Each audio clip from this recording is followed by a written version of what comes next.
Bismillahirrahmanirrahim. Assalamualaikum warahmatullahi wabarakatuh. Masih bersama karduk.com. Pada video kali ini kami akan menyampaikan kabar terbaru untuk para tenaga honorer terkait dengan pengangkatan tenaga honorer menjadi ASN tahun 2025, yaitu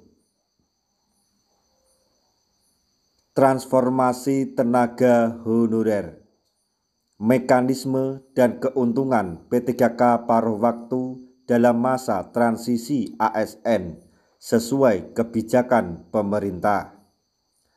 Untuk mengetahui lebih detailnya silahkan simak video ini sampai selesai.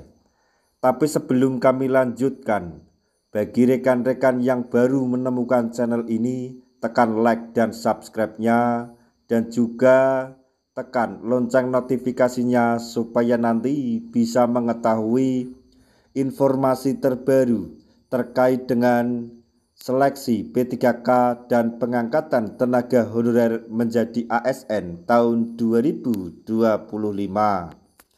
Sekarang mari kita simak dan cermati penjelasan yang ada di video ini supaya nanti tidak gagal paham. Pemerintah terus melakukan reformasi dalam manajemen aparatur sipil negara atau ASN, terutama dalam menangani tenaga non-ASN yang selama ini bekerja di berbagai instansi. Salah satu langkah strategis yang diambil adalah kebijakan pegawai pemerintah dengan perjanjian kerja atau P3K paruh waktu yang menjadi solusi bagi tenaga non-ASN dalam masa transisi sebelum pengangkatan sebagai ASN tetap. Kebijakan ini merupakan bagian dari implementasi Undang-Undang Nomor 20 Tahun 2023 yang bertujuan untuk menyelesaikan status tenaga honorer secara bertahap. Simak mekanisme penerapan P3K paruh waktu, kriteria pelamar, serta implikasi kebijakan ini terhadap tenaga kerja di sektor pemerintahan. Selama bertahun-tahun, tenaga non-ASN telah berkontribusi besar dalam pelayanan publik. Namun, status mereka seringkali tidak jelas, terutama dalam aspek kesejahteraan dan keberlanjutan kerja. Pemerintah melalui Kementerian Pendayagunaan Aparatur Negara dan Reformasi Birokrasi atau Kemenpan-RB telah mengeluarkan kebijakan baru yang mengakomodasi tenaga non-ASN yang terdaftar dalam database Badan Kepegawaian Negara atau BKN. Tenaga non-ASN yang tidak lolos dalam seleksi calon pegawai negeri sipil atau CPNS atau P3K tahap pertama tetap diberikan peluang untuk bekerja sebagai P3K paruh waktu dalam masa transisi ini. Dikutip dari YouTube, Sahabat ASN P3K pada hari Sabtu tanggal 22 Februari 2025. Pemerintah telah menetapkan beberapa kriteria bagi tenaga non-ASN yang bisa menjadi P3K paruh waktu, yaitu 1. Terdata dalam database BKN. Tenaga non-ASN yang telah terdaftar atau didaftarkan dalam sistem BKN memiliki kesempatan untuk mendaftar sebagai P3K paruh waktu. Yang kedua, pernah mengikuti seleksi CPNS atau P3K.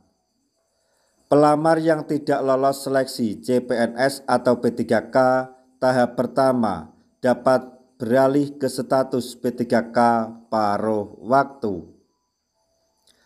Kemudian yang ketiga, tidak mendapatkan formasi dalam seleksi P3K, tentunya seleksi P3K tahun anggaran 2024.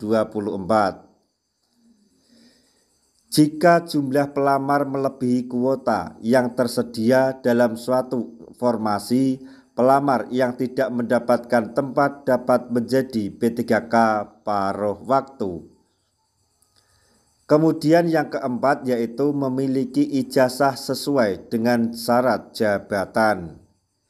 Ijazah menjadi syarat utama dalam pengangkatan P3K karena akan berpengaruh terhadap penggajian dan posisi kerja.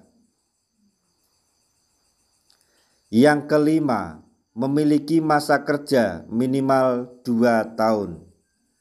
Tenaga non-ASN yang telah bekerja selama minimal 2 tahun di instansi terkait lebih diprioritaskan.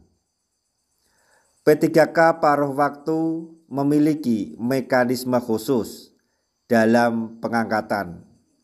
Mekanisme khusus dalam pengangkatan tersebut yaitu 1. Usulan penetapan kebutuhan tenaga kerja dilakukan oleh instansi terkait dan disetujui oleh BKN. 2. Nomor identitas ASN atau NIASN akan langsung diberikan kepada P3K paruh waktu tanpa perlu mengulang seleksi lanjutan. 3.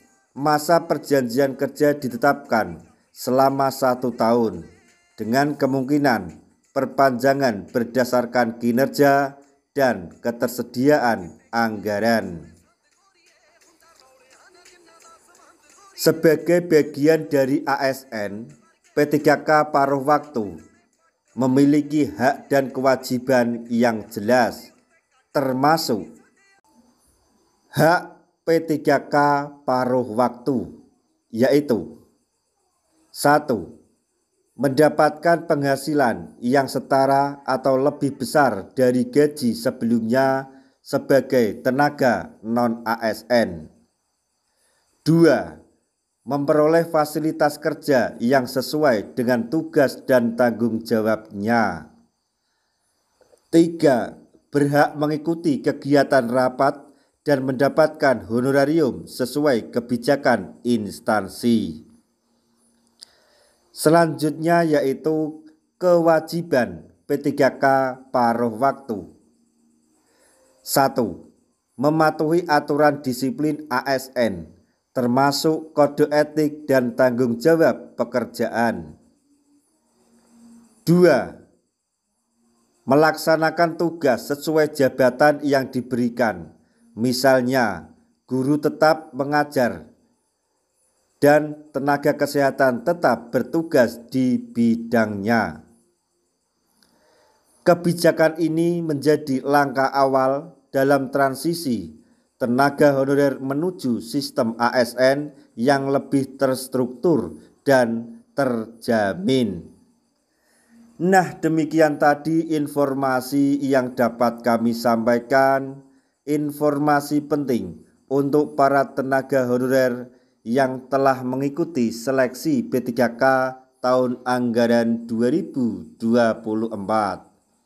yaitu transformasi tenaga honorer, mekanisme dan keuntungan P3K paruh waktu dalam masa transisi ASN sesuai kebijakan pemerintah.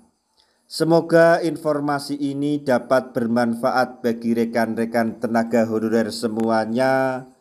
Di akhir video kami mengucapkan banyak terima kasih.